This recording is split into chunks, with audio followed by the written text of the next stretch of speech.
Nada como pasar una noche tranquila en medio de la naturaleza y a la luz de una fogata con la persona que más amas.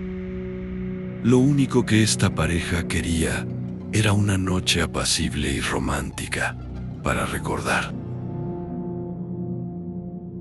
Pero todo cambió poco antes de dormir.